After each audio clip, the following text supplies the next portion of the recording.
that is about the divorce between heaven and hell. And it's kind of this guy. There's a bus that goes into the gray town, which we know is hell, and gives the opportunities for the ghosts there to be able to come out to the outskirts of heaven, and they kind of can decide to kind of repent, I guess would be the best word, repent of what they're holding on to in their life. And as in chapter 8, it really goes in a lot into that, but repent of what a lot's going on in their life. And yeah, so we'll get into it. We'll get into it here. Oh, just a little bit of a side note. So Cassie's been getting on to me because she was like, oh, I'd really like to go through this, but I work, right here. So she kind of cornered me on Sunday. It's like, all right, we'll do it this week. And so last Monday, we started another one of these with Cassie, another another young guy who's come to the church a couple times, and my friend Robert. So we got like another one going on Monday evenings. So that's pretty good. Well, best is not the right one. Best is not the right one. Can I say something about chapter 7? Yeah. In the devotions this past week, it talked about a golden apple. Oh yeah. And in Proverbs, it says a word fitly spoken is like apples of gold. And I wondered if he didn't pick up on that. I And it was wonder. encouraging people that those apples of gold was like an encouragement if you to help uplift other people. Yeah. In the book, Yeah. So I was wondering That's good. Yeah, and I thought that was quite interesting. Yeah. It happened to be in the daily devotion this week. So it's what's interesting about, let's see here, 7. I just wanted to touch 7 again. That it's the guy that is very. There were a couple things I just wanted to go back because I always read the previous chapter from where we stopped, and the thing that stood out to me this time is that this guy he's called the hard-bitten ghost, and he's very cynical, and he's kind of has a gray hair and a gruff demeanor. And C.S. Lewis says something which I thought was interesting, and I think it's kind of timely for us now. It's probably always timely. That's why it's timely, but I've always instinctively felt the man to be someone that looks like that to be reliable, and that really makes me think of like everyone it seems like we're just in a cynical time right now where everyone's like, oh, just nothing works, nothing's good, nothing's like, and I was just like, I've gone through moments of that in my life, and it's still easy to do it. It's still easy to get into like, oh, this is all just negative and all that. And it's the guy is also really conspiratorial, and really reaching into conspiracy theories and things like, and when I was reading it again, I was like, oh man, that really, it really says something that a lot of times those conspiracy theories and all that stuff do not bring life into a room. Which it kind of made me think of that. They kind of don't bring life into a room. They kind of evaporate it out. And I really saw this guy who's very cynical and it's like, oh, they're all just out to get you. Everything's terrible, like all that stuff.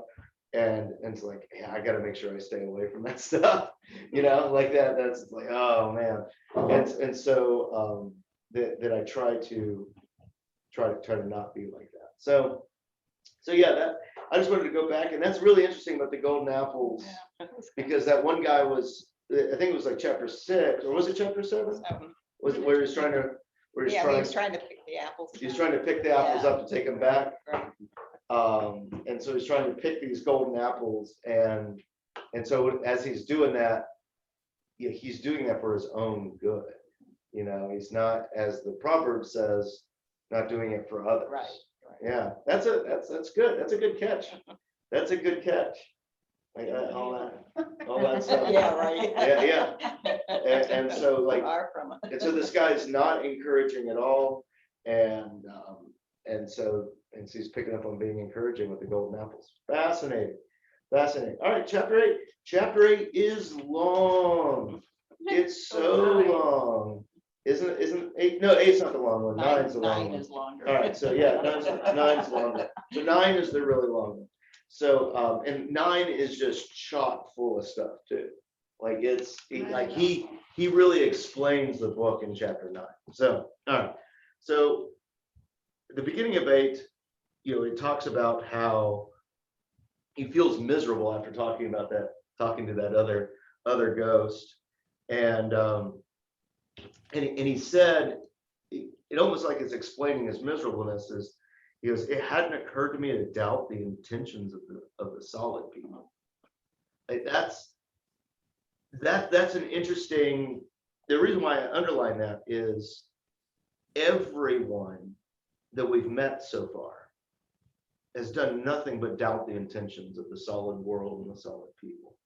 And now he's like, well, it hadn't occurred to me to doubt their intentions. And that's, I don't know, that kind of stood out to me there. I don't know, did anyone have, before I kind of go through some of my notes, was there anything interesting in 8 that kind of stood out to you? Sense of danger. A sense of danger? What do you mean by that? Do you remember? Well, you have to always stay alert. Okay. It talks about never knowing what's around the next moment. Yeah. Okay, yeah. So how about anyone else? Shame and selfishness. I wrote down. What was the object of the unicorns on the tail end of that chapter? I don't, they. So it hit it later. Yeah. It hits it at the very end of 9. Oh, okay. I didn't read it. And the unicorns, so that woman, the well-dressed woman, that's where we are. Right, yeah. Yeah, she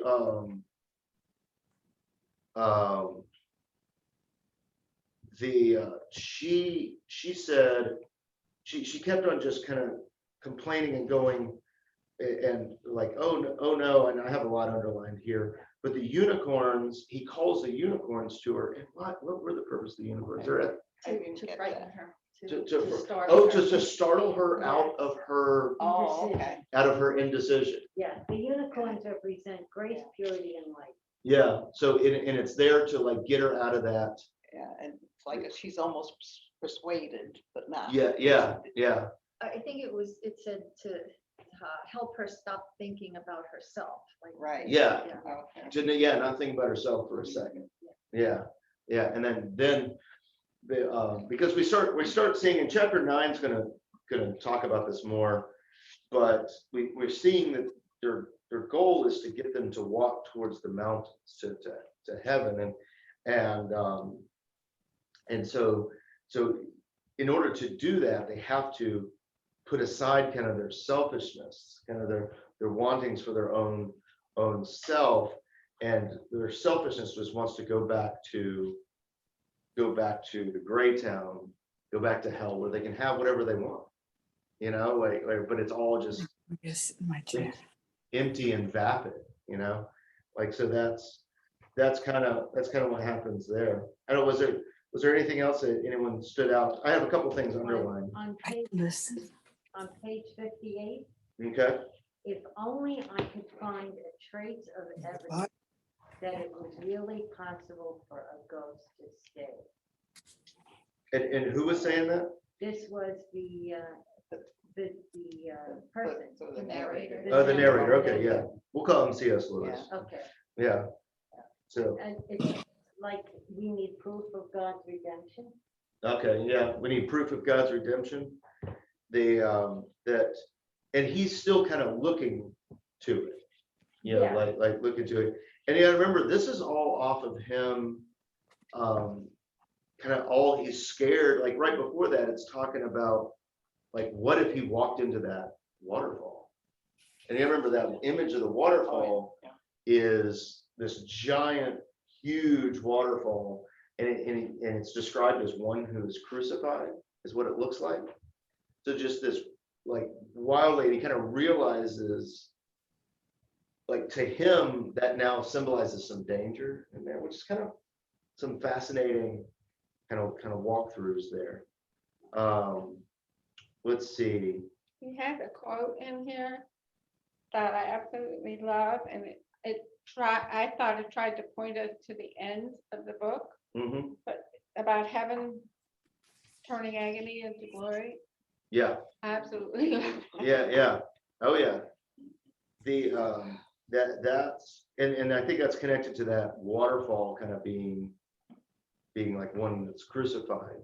It's that, this idea of, Being washed clean. yeah, being, I mean, that waterfall would destroy him type of thing. In its glory, in its gloriousness. One of the notes I have on the side here is, that, and I think connected to what you kind of quoted from him, is that, you can't live in heaven without changing. And he's kind of realizing that. I think C.S. Lewis is kind of realizing that now. And I kind of got this from this quote: if only I could find trace of evidence that was really possible for a ghost to stay, that choice was not only cruel comedy, but I would go back in the meantime, and I went on gingerly. You know, that's what Lee read. So the next person, so as we're seeing all this, talking about kind of almost like him changing and him kind of scared, like, can I even stay? We're introduced to this well-dressed woman. And what did you guys, do you remember much about her? Like does anything kind of stick out to you? I have some things that was said to her and all that. I see her as a woman who feels that if she continues on, because she is a ghost, they will be able to see who she is. Oh, okay. And she doesn't want them to see who she is. Yeah. Which also to me says she doesn't accept being a sinner. Mm-hmm. Because if you accepted it, you would be, okay, so this is who I am. Yeah. But instead, she's like, oh no, I don't want the world to see me. Yeah, she was really worried about appearances. Yeah. Yeah. Don't do that. Like that's, and so, and I think C.S. Lewis, you know, it's just good storytelling, you know, where he has her well dressed, he has her, you know, covering up, looking better, you know, trying to cover up for things, and we're seeing that in how she's talking here. You know, I kind of talked about vanity. So I'll read something. This is page 60. I don't know if everyone has the same. I think everyone has the same page pretty much. So so page 60, it says, it's right in the middle of the page. The spirit asked her, but why not? I never have come at all if I'd known you all were going to be dressed like that. Friend, you see, I'm not dressed at all. I don't mean that. Do go away. But can't you even tell me? If you can't understand, there'd be no good trying to explain it. How can I go out like this among a lot of people with real solid bodies? It's far worse than going out with nothing on would have been on earth. Have everyone's staring through me. You know, that's kind of what Lee was talking about. Oh, I see. But we were all just a bit ghostly when we first arrived, you know. That'll wear off. Just come out and try. But they'll see me. What does it matter if they do? I'd rather die. Like that, that's like that whole sense of like, I'd rather die than be noticed, you know. And I kind of think, you know, if we make her saying I'd rather die is an interesting connection to what, like kind of like the unicorns, you know, with them being so big. Like, because a unicorn would be, I think they said like they're 26 hands, 23 to 26 hands. 27. Yeah. So that's like 2.5 times bigger than like a normal horse. Like a big horse is like 12 hands. So that's, I think, a group of horses. I don't know much about them though. Beast of burden is what those things are. But but yeah, it's just a huge animal. And, but like her saying, I'd rather die, and I'm kind of wondering if that is a sense to where the ghost is like, oh, you're close. You know? Like with her saying, I'd rather die, and he's like, well, that's the way of this waterfall. This one, like when crucified, you know, that's kind of the idea. It kind of, I know it's kind of offset, but it kind of made me think of Judas. Judas? Yeah, in what way? Because I think he couldn't face people after Okay, what he did, yeah, and he'd rather die, yeah, okay, yeah, you would rather commit because they suicide. would see him as he really is. Mhm. Yeah, yeah. And that, I don't know, it just made me think of him. No, that's good, yeah. I mean, there's so many layers to all this stuff. So the next one I have is kind of the middle of page 61. And for infinite happiness, said the Spirit, you can step out into it at any moment. But I tell you, they'll see me. She's still worried about being seen. An hour hence, and you will not care. A day hence, and you will laugh at it. Don't you remember on earth, there were things too hot to touch with your fingers, but you could drink them all right? Shame is like that. If you will accept it, if you will drink the cup to the bottom, you will find it very nourishing. But try to do anything else with it, and it scalds. Like that's a really interesting thing with shame. Like that's because we usually run and hide from the shame. And so going back, I think this informs going back to the murderer and how I love the way that the murderer was talking to him, where it was just like, yeah, that's what I did. You know, there wasn't any shame, you know, anymore. Yeah, like that was, it had been, you could tell that he was like, I probably wish I probably hadn't done that, but like, it wasn't, it just, there was no shame in his tenor. And it's interesting, it's like, if you just take on the shame, like then it won't control you, which is interesting. I And don't you'll know. grow. 'cause And it you'll says grow. It's like nourishing. Oh, You'll you grow. underlined it too. I did. Like that. Well, I'm supposed to see your notes. Yeah. That's, but no, I thought that was a fascinating phrase, and that's, it's a sense of that is, I don't know, we're so controlled by shame so often. And mistakes, you know, Yeah. and you don't grow if you don't make mistakes. Yeah. You know, so it's, Yeah. But one of the things that I try to talk a lot about the church here is that, you know, right now, I think we have a pretty good culture that when there's a mistake made, we're quick to laugh it off. You know, that it's not a big deal. It's not an opportunity to bring shame onto anybody else, you know? And that's because I hate shame. I hate it now. Because it's just, it's disgusting, you know? It can destroy you. It can destroy it. And it can destroy your loved ones. It can destroy a lot of stuff. And so, I don't like shame. I don't like shame at this point in my life, right? That's, I don't know if you guys, I've really started doing it in baptism, but part of the things that I talk to the parents about in baptism is don't bring shame onto the kid. Don't bring this, bringing them up, you know, don't bring shame, don't bring, and then like also the godparents, you know, the sponsors and all that stuff, like that's a big part of it too. And I don't, but if you're being shamed, take it in. It's not going to control you. If you can get down to the bottom, that's the hard part. If you can We get learn better from than it. we deserve. Yeah. If you can learn from If it. you can learn from it, I mean, you shouldn't seek it out like a masochist. No. Like that. But that's what's hard about it. It's hard. It is. So the very next page, 62, it says, "Friend," said the Spirit, you can't, let's see, who said this? I'll read kind of half the paragraph. I should, above, I should never forgive myself if I did. Never, ever. It's just not fair. They ought to have warned us. I'd never have come. And now, please go away. Friend, said the Spirit, could you, only for a moment, fix your mind on something not yourself? I've already given you my answer, said the ghost, coldly, but still tearful. And then that's when the herd of unicorns come.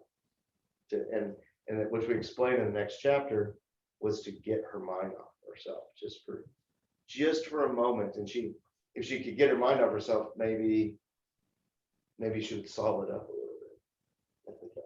I don't know. It's fascinating. I found the last line interesting. Yeah. So I never saw the end of that. He leaves you hanging so that you can kind of determine on your own Yeah. What happened? what happened. Did she run back to the bus or did she run to the mountain? Yeah. Because he runs from the He runs. he too. runs from the unicorns. Right. Because my own nerves failed and I fled. I don't know. It's a lot of these end that way, where you don't really know what happens. Except with this one, he seemed very much into her. Yeah. Because he had encountered the guy who was saying, forget it, it's a fraud. Mhm. Then it put question in his mind. And now she's saying, get away, I can't do it. So it's playing on him. All these people are playing on him. Where when he went in, I feel at least he went in with a little more good anticipation, but now he's Getting second doubtful. thinking, yeah. Yeah. Seems like more and more. And that by leaving you without knowing, he's up in the air. You don't know if she's gonna make it or not. And I think he's feeling that himself. I don't know if I'm gonna make it. Yeah.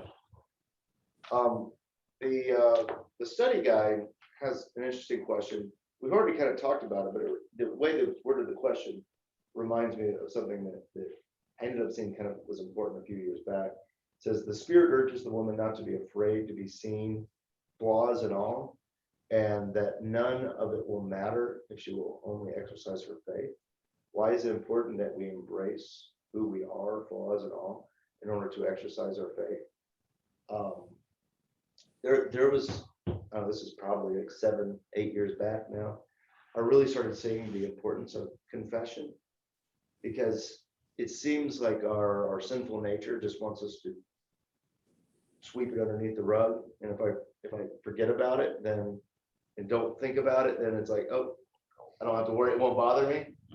But the truth of the matter is, the way I view it is, it's like a bunch of cinder blocks tied around your waist by a rope, and you're trying to walk and run ahead, and you're like, man, I'm being really held back here. Jacob Marley. And it's Jacob Marley, yeah, and it's and it's just holding you back, and confession is actually turning around and lifting up those cinder blocks, is what I like to call them, up. And I think two things happen is, like, you're confessing before God, but you realize and you're able to see by holding them up what's slowing you down, and you can deal with it. That's you, and you realize that it's not controlling.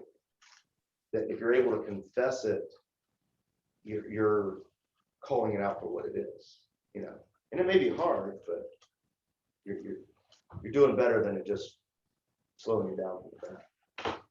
But so yeah, confession became kind of important to me. All right, chapter 9, the big one. We'll see how much of this monster we'll get through, because I had a hard time not just underlining everything in this massive chapter. Like you can. I felt that way about the book. Yeah, the whole book. Yeah. Yeah. Okay, so right at the beginning, with a Scotch accent, chapter 9, where are you going? And I stopped and looked, and the sound of unicorns had long since drifted away. And He's at a tall man, almost like a giant with a flowing beard. And then I really liked how he describes this. Looked like a giant with a beard. Uh-oh. Alzheimer's Community Care is calling me. They can leave a message. It's probably Mary. So now so I looked at when I saw people, when I did, I discovered one that sees them with a kind of double vision. Here was an enthroned and shining God whose ageless spirit weighed upon mine like a burden of solid gold, and yet at the very same moment, here was an old weather-beaten man, one who might have been a shepherd, such as a man tourists think simple because he is honest, and neighbors think deep for the same reason. And like the visual language of that, of him, like you could tell that this is his spirit that's coming to visit him, and the way he's trying to describe the agelessness of this, and he almost goes into some beatitudes there. Almost like a sage. Yeah, like a sage idea, but like I like the old weather-beaten man who might have been a shepherd. You know those shepherds, like one that tourists think is simple and honest, but the locals still be. That's almost like, the meek will inherit the earth. Blessed are those who mourn, for That's what I they will wrote down. be comforted. It sounds like beatitudes, and so I think he's giving the sense of like, here's the kingdom of God, and that guy's name ends up being George MacDonald, and he's like a philosopher, kind of popular back in C.S. Lewis's days, and so you can see that is the guy who's come to talk with this character.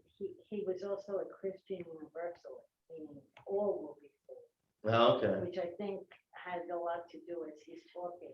If you keep that in mind, that's the mindset he's working from, that all will be saved. Oh, okay, yeah. Let me make sure. Oh, yeah. They want me to go on their little trip to Tallahassee. So all right. So and then it's interesting as C.S. Lewis starts talking about how he was feeling as he's talking to this guy. It's like I was trembling to tell this man how much his writings had done for me. That he just geeks out on him. It's like all these things that it's, and the very last line I've underlined. I had tried not to see that the true name of the quality. Why did I go like that? Let's see, the whole sentence before that. How slowly and reluctantly I had come to admit that his Christendom had more than an anecdotal connection with it. How hard I had tried not to see that the true name of the quality which first met me in his books is holiness. He laid his hand on mine and stopped me. That we keep, it's almost like right there, when I was reading that, it's like C.S. Lewis started acting like the tousle-haired poet, where he was like, if you can just read, or the Episcopal, the big man, where it's like, oh, I'm just interested in these writings. I got to go back and deliver something, and I think that's why the spirit stopped him. It's like you're going down the bad road there, that you're just interested in my books. Let's see. So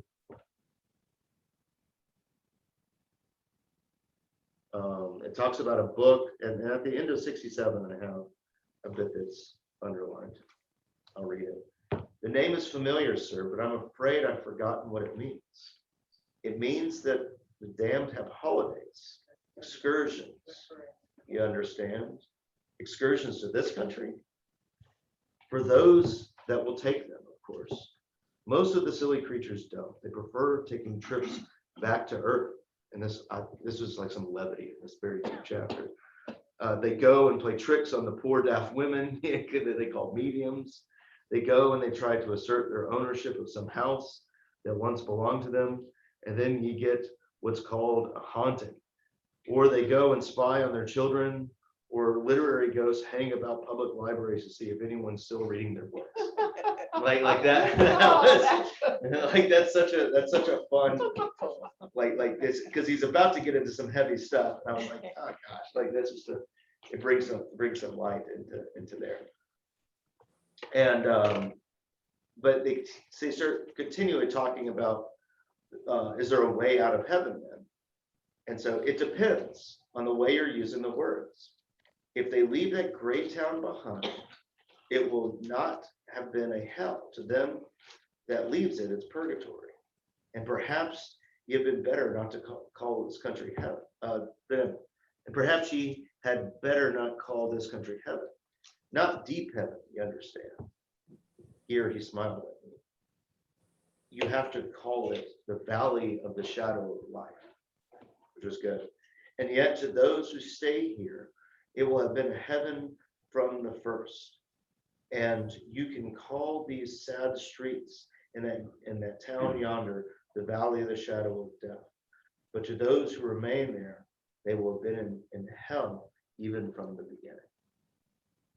Like that's, and he's about to explain all of that. But how, see, what's the next little bit? We might as well keep reading through this before we kind of talk about it. He goes through this a lot. But that whole idea that someone, depending on which direction you're going, you're calling it something different, I thought was interesting. And I think it messes with our concept of stuff a lot of times. All right, the next page. It's like the second sentence. But you can get some lightness of it if you say that both good and evil, when they are full grown, become retrospective.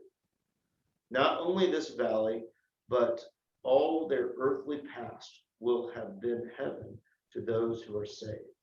Not only the twilight in the town, but their life on earth too will then be seen by the damned to have been hell. That is what mortals misunderstand. They say of some temporal suffering, no future bliss can make up for it, not knowing that heaven, once attained, will work backwards and turn even the agony into glory. And of some sinful pleasure, they say, let me have but this, and I'll take the consequences, little dreaming how damnation will spread back and back into their past and contaminate the pleasure of sin. Both processes begin even before death. Oh, do you guys have any thoughts about all that? What it's kind of a weird little idea. It's my first thought when I read it was, it's almost as though our life here is an illusion. So when you first read it, you thought it's almost like our life is It's almost an an illusion. Okay, and that heaven is, again, we go to the garden, that heaven is the way it was supposed to be. And when we're there, what happened before, just, Yeah. It's not important anymore. It's not, you're in a spot that is so uncomprehendable. How could you even care about what went on? Yeah. It's that I live the life. Yeah. This And- reminded me of God working everything for good. Okay. Yeah. Kind of a redeeming of life type of thing. It's interesting how it has this elastic sense to it, to me, where it's kind of stretching out and kind of bringing back. And I don't know. I just thought it was interesting. I just want to get your guys' opinion about it. We'll continue on here. The very last sentence of this page and on to the next. we have never lived anywhere except in heaven. And the lost, we were always in hell, and both will speak truth. Is that not very hard, sir? I mean, that's a real sense of what they will say. In the actual language of the lost, the words will be different, no doubt. One will say he has always served his country, right or wrong, and another that he has sacrificed everything to his art, and some that they've never been taken in, and some that God, they've always looked after number one. In nearly all that, at least, they've been true to themselves. And I looked at God and I was like, oh goodness. You know, like, and what I mean by that is, so like, as good and holy as my profession may look, it's it could easily become like, well, I did it just for the good servants. It's like motivation somehow, like why you do things. Like Yeah. I try to apply this to my family. I try not to do things out of obligation, but because I joyfully want to do them. Yeah, And somehow that I think- struck me in there. I don't know how to express it. really. Satisfaction. yeah, satisfaction stuff. Yeah. Well, and that's and like I liked, and so if we look back at all the ghosts that we've met so far, a lot of them are just really proud of like what they did. Like the guy that had met the murderer, you know, and he was just like, I just want my rights. You know, I've worked hard, you know, my entire life, type of thing. Like, Do it. Or they lost like why they were doing it in the Yeah. first place. you yeah, know, like, and I think that happens sometimes in Mhm. life. You forget why you're doing, let's say, the good deeds, yeah, you know, and the reason is, you know, your faith and grace, and that should be the foundation of it. When it becomes more like, oh, I'm supposed to do this, I'm supposed to do that. So you know, as you're saying that, yeah, I think there's a subconscious level. At a subconscious level, I've been affected greatly by this book because, like, if you remember, all through the pandemic, I was encouraging us to, and when I say encouraging, I'm trying to encourage myself to do these things too. It's not like, oh, you sinners need to get better. They but to, like, when you go to the checkout at Publix, to look the person in the eye, you know, because it's so easy for us, and I think it's connected to this. And say thank you for being here because we're eating. Yeah, yeah. You know? It's so easy for us just to like, well, this is just how I get home. You know, I have to eat something. And this is just how I get home. And whereas you have the opportunity to make like a human connection for just a second. Doesn't have to be much. You don't need to slow down the line. I'll be judging you from the back. But like, but you know, just that sense of a human connection. And I think sometimes that's kind of what I was hearing as I was reading this again, is that whole, like, and the way you put it is just that you lose the reason why you started doing it. And we're gonna get into like the artist or something later on, but that's a sense of, well, they're just doing it to do it now. It's As like, if oh, you're I not thought- getting credit for doing it. Yeah, so church is my world, and it's so easy to make the church about, oh, we got to pay these bills. It makes you redefine means to an end. Yeah, Yes. yeah, and it's all about the means. It's all about the means. Now, that's a good way of putting it. It's all about the means, and that's something that has really affected me. That's a great way of putting it, Cheryl.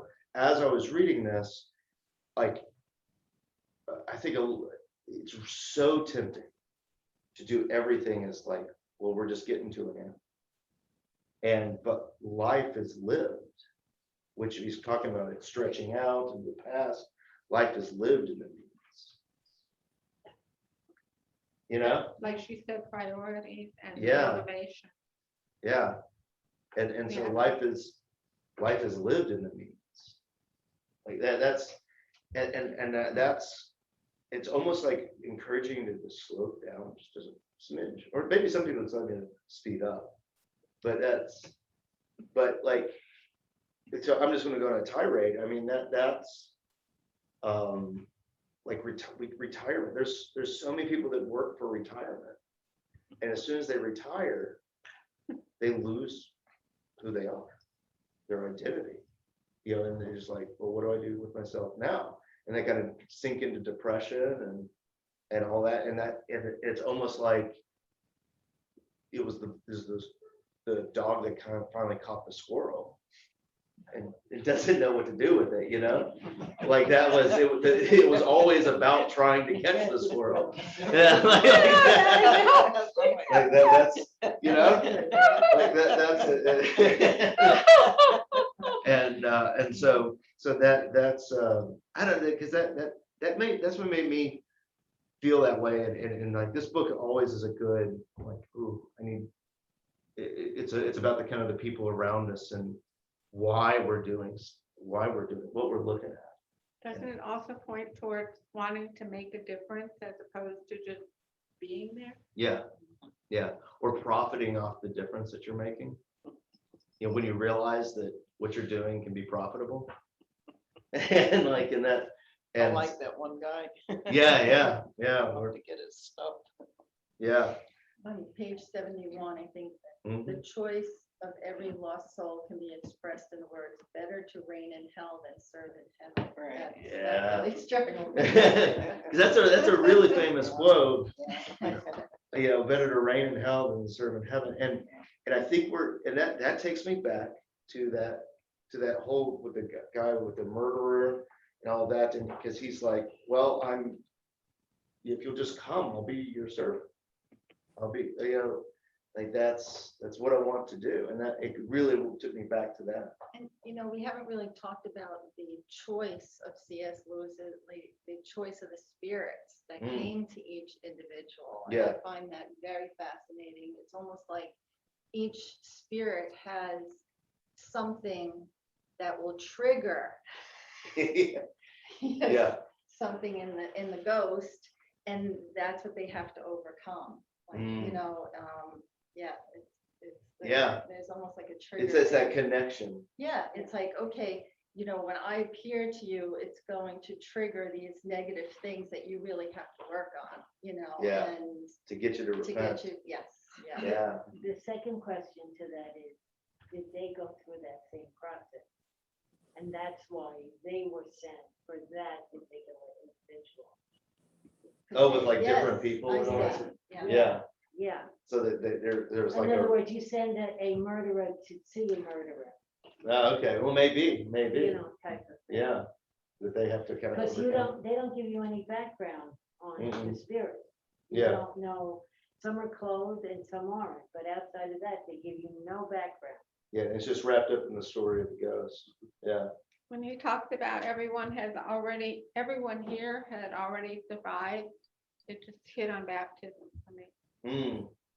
just right away. I was like, that's how that is. Yeah. Let's see, so I have a bunch that's underlined. So the very next, from where we were before the reign in hell and serve in heaven. It's like, the saved.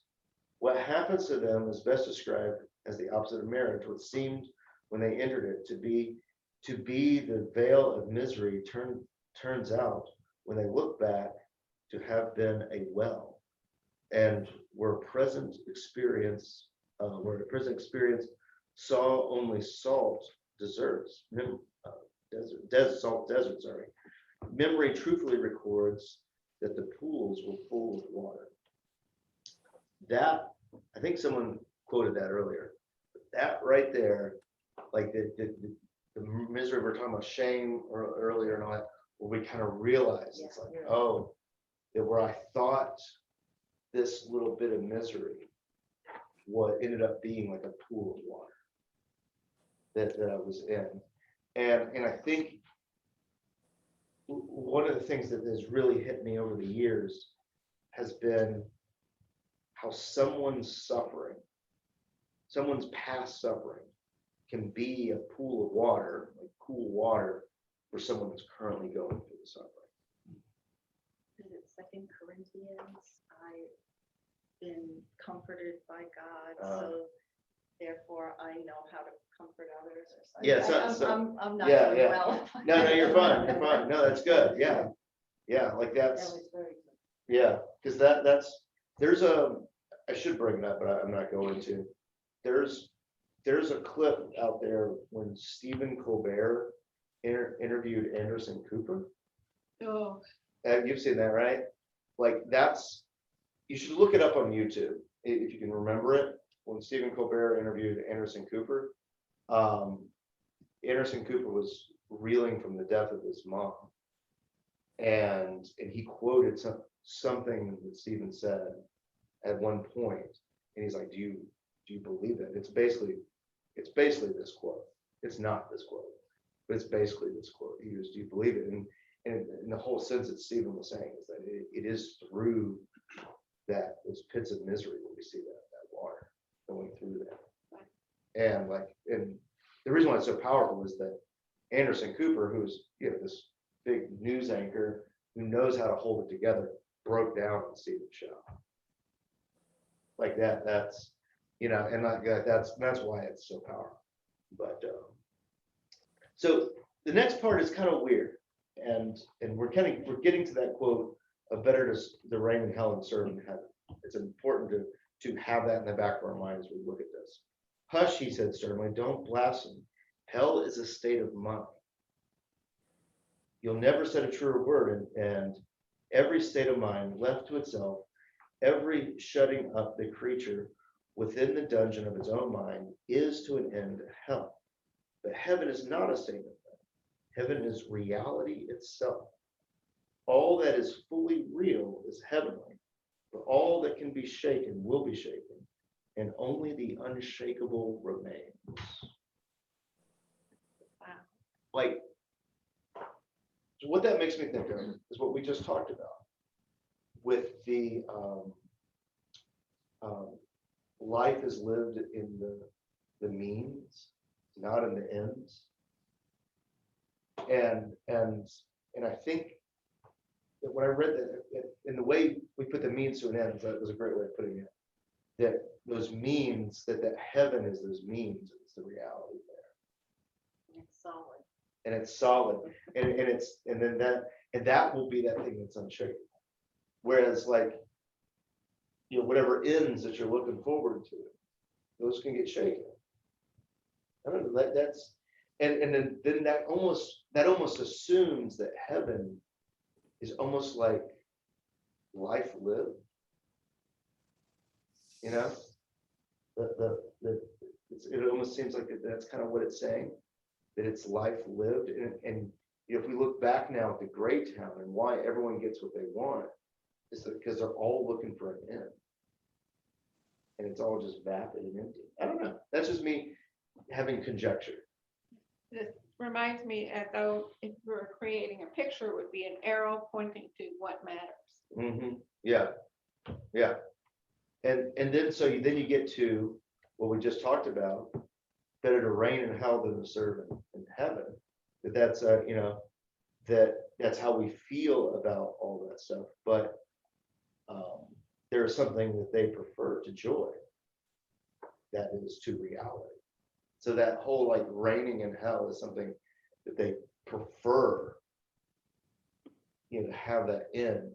I don't know, like it's so profound, and it was hard not to just read the entire I thing. could not understand the part about the Catholics and the Protestants, that paragraph on page 71. In 71. Let's see.